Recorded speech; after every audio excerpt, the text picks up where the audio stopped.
And I just love to see through this period where we do have an opportunity to have more guests from the city coming down to Wollongong in particular.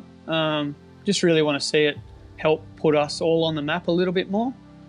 And I think we've got a unique opportunity at the moment with no international travel to really make that happen.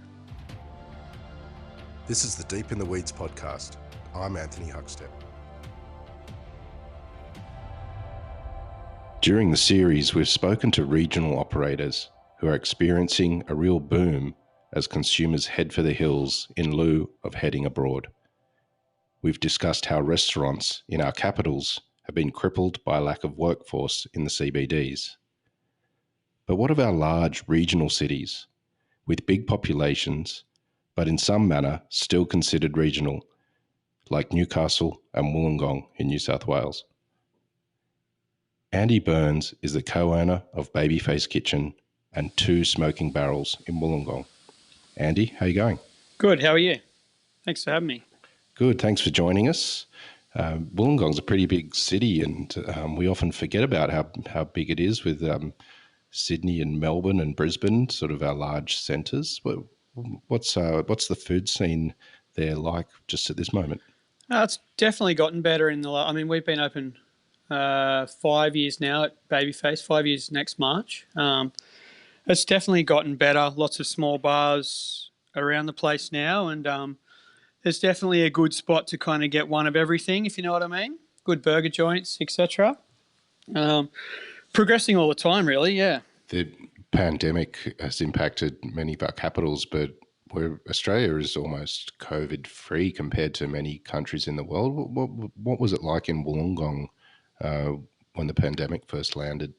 I mean, I'm sure you've heard it from everyone, but it was just eerie and a whole lot of unknown for us. And everything was just went so quiet. Obviously, with everything being closed, the streets were so quiet, and we all just had to flip what we were doing. So it was definitely a stressful time. But I'll tell you what, I think it was, at the end of the day, through all the stress, it was kind of the break I didn't really know that I needed. After going, you push so hard for so long. But yeah, we're definitely back into it now. And I think we're really lucky as a country as a whole. And the support we've had from the government has definitely, well, for us personally, it's definitely gotten us over the line and back pushing again. You just briefly mentioned that it was the break that you didn't realise you needed. Can you take us back to that time and why you've realised that you needed a break and what sort of impact that had on you? I think for me personally, I'm pretty hands-on in the business and in the kitchen at Babyface every day. We're a small team, so I'm a big part of that team as far as prep and service. So my days are pretty massive and jam-packed. Also trying to contribute to running 2 businesses, social media, etc. So it's all pretty intense and stressful. And I think you get into a routine and you just keep doing and doing and doing. And as I said, it was pretty stressful when lockdown first happened. We didn't know what was going to become of both of our businesses. I don't think anyone knew, not just our industry, but all industries, what was going to become of a lot of small businesses. But once we realised we were going to get some support and we got through that, I definitely was a lot less stressed and working a lot less. We were only doing, at first we were just baking bread and selling our cultured butter and a few other things that we make at the restaurant, and selling wine. We just flipped it into a wine shop. We kind of did that within. We were only closed for 2 days after March 23rd, and then we were just baking bread, and we had, we do some really lovely cultured butter at the restaurant, and we had produce boxes from some of our suppliers down here, which was really nice to be able to sell some of their stuff. And yeah, we just flipped it as best we could. And then it was, once we'd done all that, like to answer your original question, once we'd done all that, like that's when I kind of really took a load off and took a couple of days a week for myself, which was nice. After all the stress, of course. You operated at a pretty high level in regards to restaurants in Wollongong. What's some of the challenges in a market of that size doing what you do? It's definitely taken a few years for us to be able to do exactly what we wanted to do from the start. I feel like we had to definitely ease everyone into it down here a little bit. It's as I said in your first question, it's definitely gotten a lot better over the last 5 years. And we've got a pretty interesting wine list and a pretty interesting menu, definitely for down here. Would be more commonplace in Melbourne or Sydney, but definitely not in Wollongong. So it's definitely had its challenges, mate, to get people used to what we do and be, I guess, generally accepting of it. Probably more so the wine than the food. We've got a pretty, as I said, pretty interesting wine list, but it's definitely a lot of small producers within the natural minimal intervention wine world, which is pretty popular now. But we've been lucky enough to develop some really good relationships with some really great small producers within Australia, and we're very lucky to get wine off them, being a very short list of restaurants and suppliers that can get wine off these guys. So that's developed over the time, but yeah, just getting people around to our way of thinking with the with the wine was definitely a challenge when people are just used to certain varietals, or they like to drink what they drink, and Wollongong is a big small town, man. so it comes with that mentality sometimes. You're very particular about the standard of produce that you use and set a really mean example of that. What's it like in that region for produce, and what sort of access do you have to quality produce there? It's actually really good. There's so many great small producers around here. We deal with a couple in particular as far as farmers. One producer we use is Moonacres Farm in Fitzroy Falls, up near Robertson. So in the Southern Highlands, where we're not actually getting anything off them at the moment. It's just a bit of a logistical nightmare for them at the minute, but we'll get back to it. But their produce, Phil and the team up there, their farm is amazing. It's just so beautiful, and his love for the soil and the way he grows things is just second to none. And it's the same. I don't know if you know Erica and Hayden from Epicurean Harvest in Little Hartley, just through the Blue Mountains. We've been getting produce off those guys for a few years now as well. They're obviously not so close to us, but I just developed a bit of a relationship with them, and I've been up there to visit them a couple of times as it's on the way to my hometown. So we pop in and see them, and we've been lucky enough to be on a very short list of people, restaurants that are able to access their produce as well.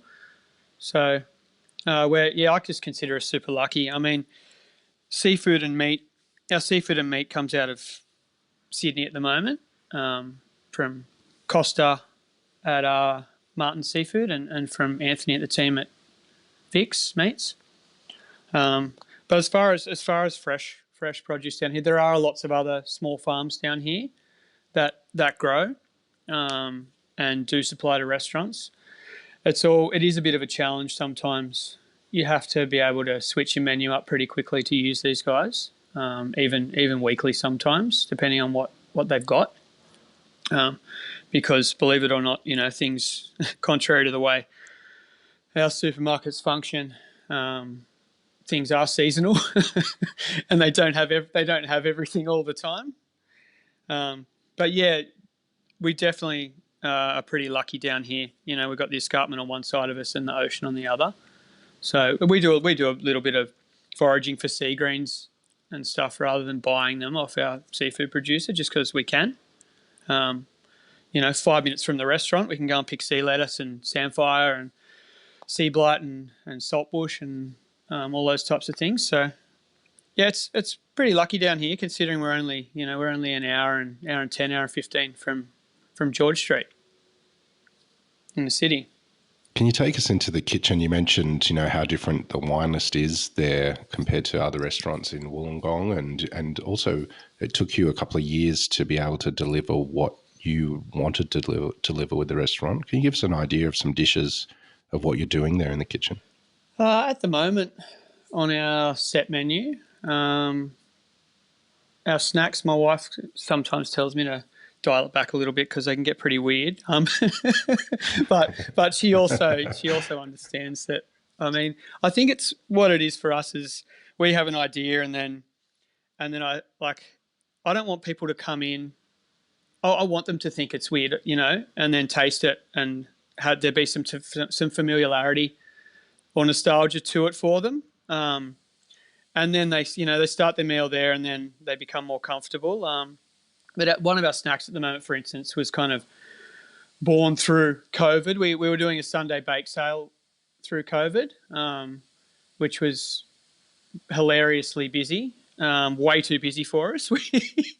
We didn't know what we got ourselves into. But one of the we were doing some Portuguese tarts, and we kind of had an idea to do like a boudin tart. So we're just using a mixture of pig's blood, brown rice, and then like inoculated rice koji, with a few other ingredients in there, some sake and a few other tasty things. And then the idea was to bake the blood in the Portuguese tart pastry the same way you do a Portuguese tart at a really high heat in the oven. And that came out amazing. We were really stoked. It just worked the first time. It's one of those things, sometimes you have ideas and it goes the other way and they just completely don't work. But and you kind of think to yourself, what was I thinking? But so yeah, we served that with a bit of a lacto fermented tomato sauce. So it's basically it's like what the tastiest sausage roll you've ever had kind of thing. So we've got on our snack plate, we've got that, and we have some spanner crab with an oyster emulsion and some herbs and lemon, and that's on a little chickpea cracker. It kind of looks like a bit chuli kind of thing. And then we have some, the other one kind of rotates a little bit. But at the moment it's some sort of semi-dehydrated Wagyu hanger with a fresh wasabi cream and just a couple of little flowers from Erica and Hayden at Epicurean. And then we finished that with a palate cleanser of cucumber macerated in shiso and mint with some whipped buffalo yogurt and green ants. So it's like cucumber, green ants and mint. So that, to start the meal, that kind of all goes out. And I guess, Jen, my wife, reminds me sometimes that it's maybe a little bit weird to some people. But I think, I don't know, isn't that the idea of what we do? Like if you don't want weird, go somewhere normal, I guess. go and have fish and chips. I don't know. But and then the meal just progresses from there. We kind of work our way through another four courses with bread and sides, onto pre-dessert and dessert. You've been a part of the Wollongong culinary scene for a while, and you've worked in multiple restaurants. Why Wollongong? Well, I think I was maybe 23 at the time, and living regionally out in Mudgee. And I'd kind of, worked through my apprenticeship, which was 4 years back then, and then worked at another place. And there wasn't much out there at that point. There was only a couple of good restaurants, and the general progression from people out that way tends to be Wollongong or Newcastle because there's a university in both places, and they're, like I said before, they're big little towns, man. So they're not too big. But it was just, my girlfriend at the time was coming down for uni, and I just decided to jump in and make the move. And I just, haven't left. met my now wife here about 10 years ago, and she's from Thirroul originally in the northern suburbs. Yeah, so just never left. Dug in, I guess. Tell us about some of those venues that you worked at, like Lee and Me, Dagwood, Diggy's. What was the culinary scene like in those days there? Then definitely, like we've always had Caveau, which is now closed, but that was the one hatter down here for I think 15 years in total. And when I moved down here, I went pretty much straight to Diggy's because it was kind of I think just the busiest place, and I kind of just thought I'll just slot in somewhere and do a bit of work, and then the guys that opened Lee and Me, which has now been, it's a Wollongong institution. It's been there for about, I think, 2007 we opened there. So that's how long they've been there for. Yeah. They were working at Diggy's and approached me to open it with them and run it for them. So I joined the team there. They had a pretty cool vision, and they're really lovely people as well, which is testament to them and how hard they've worked in the area. And they were really the first kind of small, cool cafe that was very coffee focused down here. Which was kind of a sign of the times back then. I think the coffee was moving forward pretty quickly. So I jumped in on that, and I did 3 years with them. And then Stan and Aaron, the Diggy's guys, they approached me to come back there and run that for them. And they were opening a second venue, which was Dagwood at the time, which was, again, probably the most kind of funky, forward-thinking bar / Asian street food vibe thing getting around in Wollongong at the time. So, but that was, Diggy's on the beach there is a sort of beachside cafe, nighttime restaurant through summer. It really doesn't do it justice. That place is a beast of its own. It's very, very busy place. So it was a great learning curve for me, being able to manage. At one stage, they had 3 venues, so I was looking after menus and staffing and rostering and everything for all of those as the executive chef, and that's I did that for I think about 4 years over that time with them, which was just a massive learning curve for me in how to actually run a venue and manage. I think they had about 90 staff at one point. So that's to be managing that many chefs, and those 90 staff weren't all chefs. Obviously, that was the whole company. But to be managing that many chefs and venues and menus was a pretty daunting task. And I learned a lot about running a business, and that's how we were able to move forward and I guess have the confidence to stick our necks out and do it ourselves. Where did it all start for you, the interest in food? I was 17 years old and I jumped in a kitchen and as a kitchen hand. This was back in Mudgee, and I just didn't leave. I just loved it. I loved the pace and the energy, and I think just that sense of accomplishment of I was doing dishes and then progressed on to sort of what at the time was entrees and desserts is how it used to happen when you were working in a place that served 3 or 4 courses. And I just, I love the pace, the camaraderie and the environment and the sort of sense of accomplishment of getting through a service and then having to get back in there and do it all again. And definitely just suited my personality to a T. And I've never done anything else. I'm 38, so 21 years. Well, how does a teenager in Mudgee that's washing dishes end up really pushing the culinary boundaries and, deliberately trying to make things a little bit weird for the diner in Wollongong? Well, I think that's just been a progression of our restaurant and the people I've been lucky enough to work around down here who share the same thoughts as me on food. Definitely my old sous chef, Lewis. He was with me for a while. Louis started his apprenticeship with me at Liame when he was 15, and he went on to work. Oh, he worked at a bunch of restaurants in Copenhagen, like a bunch of Michelin star places over there. He was over there for a couple of years. Then he came back here and was at Biota for a while when they were open, and then he came to us. So having him on the team to really share a bit of the creative momentum was really helpful.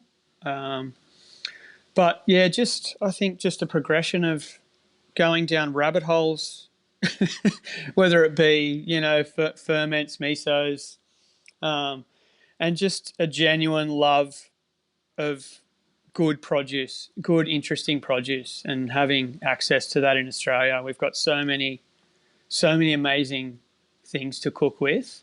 I think we love weird cuts of meat, and we love figuring out what to do with them and different ways to cook with them. And that's definitely been how, I guess, my way of thinking in cooking, and that's how the restaurant's definitely progressed, is us just trying to get better all the time and thinking, okay, how can we make this better? I mean, it's hard too, because we are restricted somewhat to a price point down here in a sense. We don't want to price ourselves out of the market, but we also really want the place to still be accessible. We don't want people to not be able to afford to come, even if it is only once a year for them.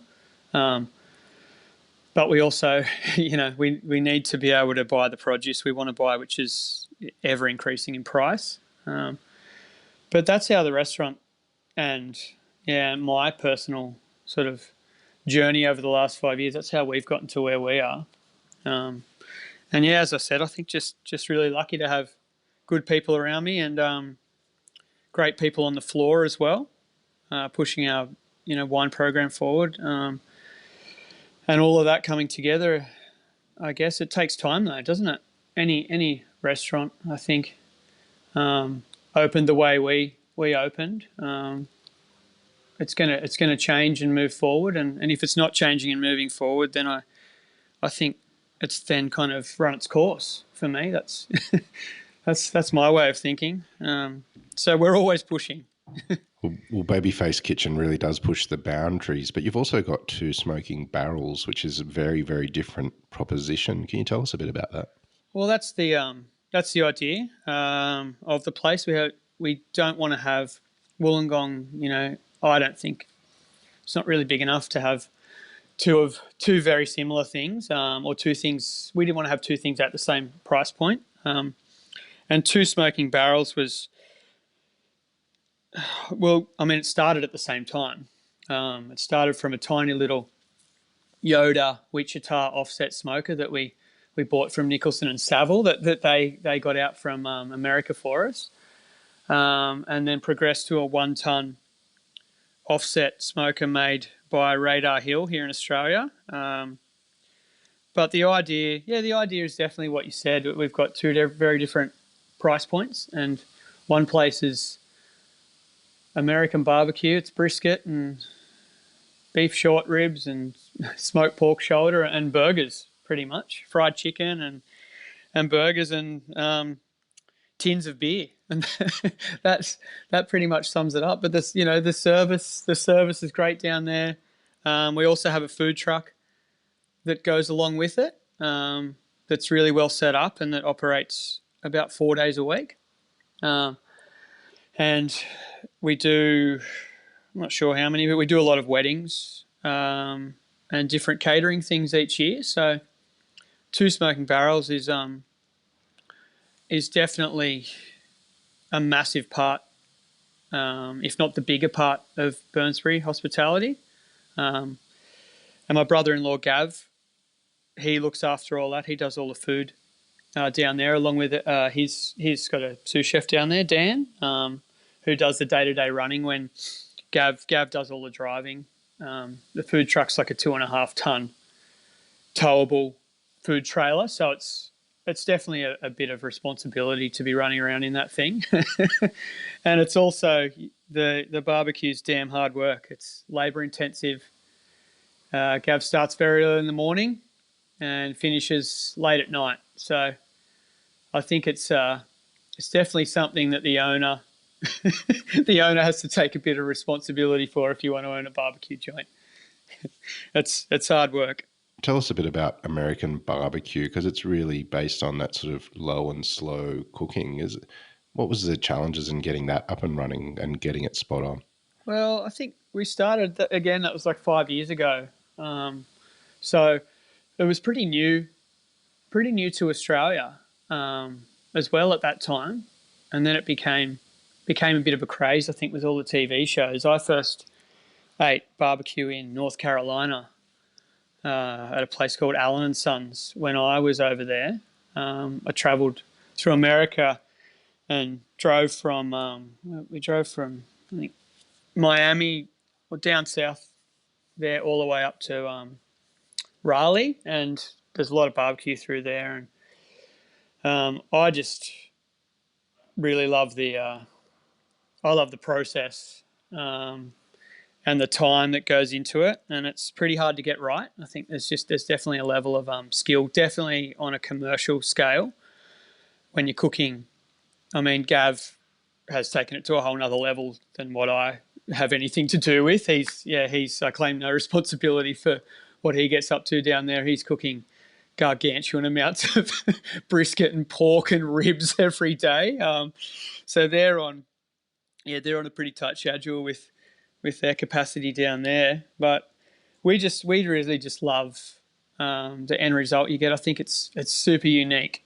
It's not like when you have a smoked ham or smoked chicken, anything that's been cold smoked. It's really not comparable. You've got that meat cooked at 105 Celsius for such a long time, and the fats caramelize, and the meat just goes to a whole nother level of tenderness when you get it right, of course. And yeah, the flavour, it's definitely a little bit smoky, but if you use good Australian hardwood like we do, if you get the right timber and if you burn it just right, then you get a pretty amazing result with the subtle smoke on it rather than the bad white smoke that you see people that don't really know what they're doing cooking meat over.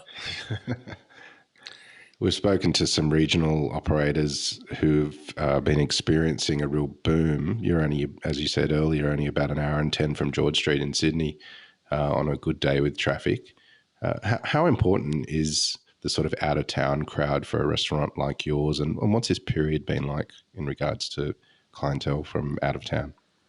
Well, since we reopened, I think it was June when we were actually allowed to reopen to guests.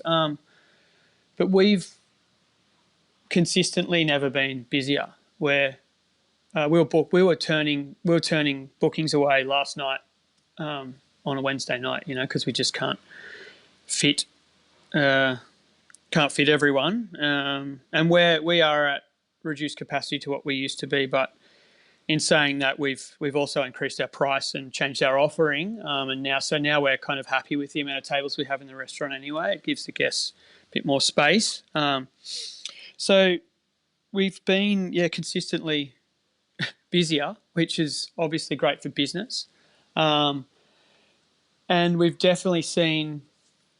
We have a lot of guests, drive down from Sydney for the night and have dinner, which I find super flattering. There's so many good restaurants in Sydney that I love to go up and eat at.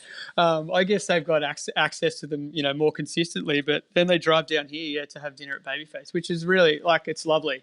And we're stoked to have those people, and we really try to make a massive effort to send them, little extras or whatever, that we've always got extra bits floating around for when hospo guests come in, and things we do a la carte on Wednesday and Thursday nights now, set menu only Friday, Saturday, Sunday. But we always try to have little extra things floating around. So if we do have people that have travelled or VIPs in the restaurant, we can send them some extra stuff. But I think It's Wollongong's a tough one because I think people from Sydney tend to drive straight past and head down to that Ulladulla, Milton, Mollymook area in previous experience. We're definitely seeing a bit more of it now. And I would love to see even more of it because you can definitely make a weekend of it down here now with a couple of nice places to go out and some really good small bars to drink at. So hopefully, I mean, last summer we were down about 30% from the previous 2 summers just because of the bushfires. No, we didn't even have fires here, but I mean, this Wollongong was covered in smoke for 2 months. I mean, as a lot of other places were, we were really lucky we didn't actually we weren't bushfire affected per se here, but I guess as a flow-on effect we were. But so, yeah, hopefully this summer we see the next 2 months past the end of school holidays, through to March, those warmer months.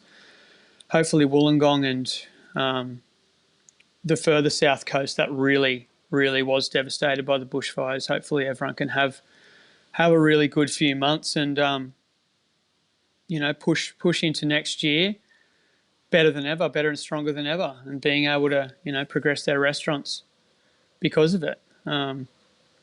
Because that's definitely what areas, like anywhere south of here, right down to, I've got friends down in Merimbula, around that area down there, and even like they all need the business, and they need a few good months to really get back to where they were. You mentioned you've made changes to the menu and the structure and the pricing. Is that something that's going to continue beyond this period of time when restrictions ease? Yeah, definitely. We've gone to, as I said a minute ago, set menu Friday, Saturday, and Sunday, set menu only. We've always wanted to do that. We were just a little bit unsure. We always offered a la carte and set menu, which was a massive challenge for both the kitchen and the floor. When we're trying to do bigger numbers, obviously because the spend's a bit lower. So we're a better restaurant than we were on Friday and Saturday nights. I mean, we definitely were a good restaurant, but we are a better restaurant now, doing smaller covers. But it's allowed us to do things in the kitchen at certain times through service and be a lot more structured and, things going on the table exactly when we want them to, and put things on the menu that we just couldn't have done before.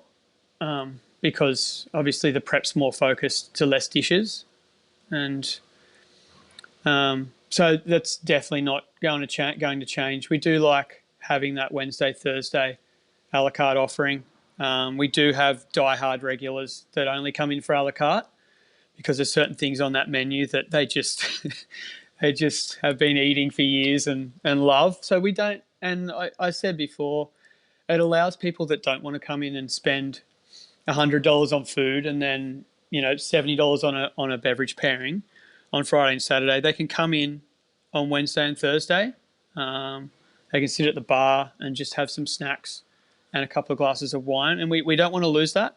I think it's part of our identity in this area, and we don't want to change that ever. So I think we'll always have a couple of nights of the week where we have that a la carte offering as well.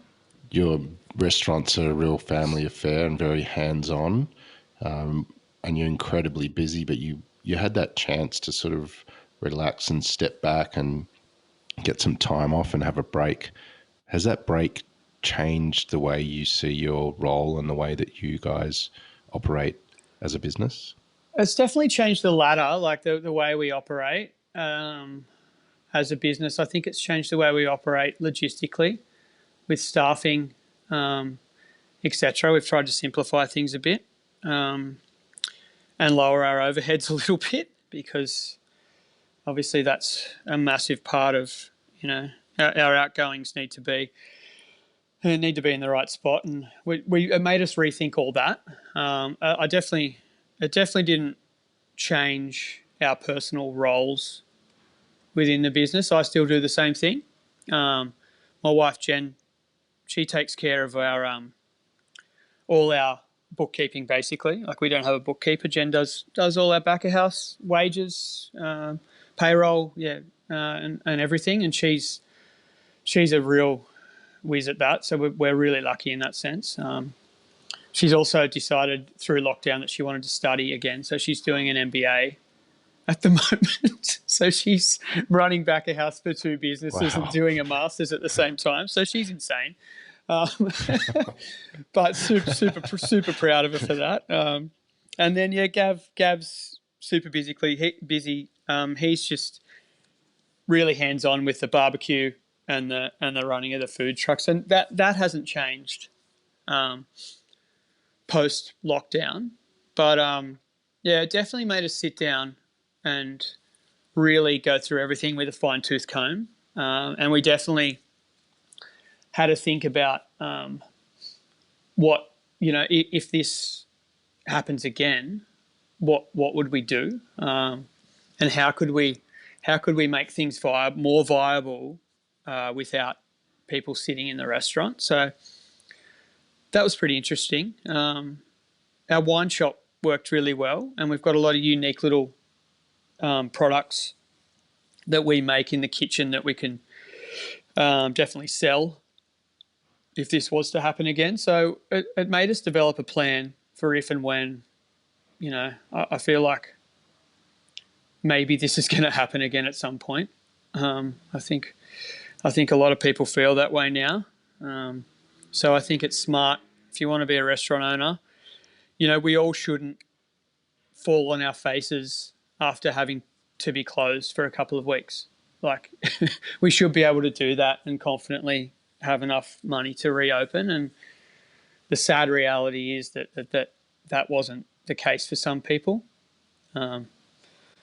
Which, it is a sad reality, but it's definitely, I think, if anything, I'd like to think that people have become more accepting of us naming our terms as restaurant owners. We've really, we were so lucky here with the support we received through all that. But yeah, in reopening, our role stayed the same, but we've definitely changed our way of thinking a bit. Definitely. I don't think we had a choice. As you mentioned a bit earlier, the bushfires really impacted on the hospitality sector last summer.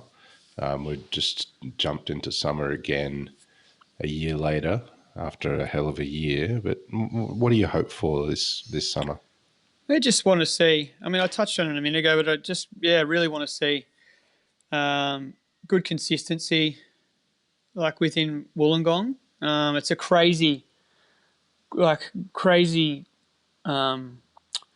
growing period. Like the growth period down here, the amount of apartments.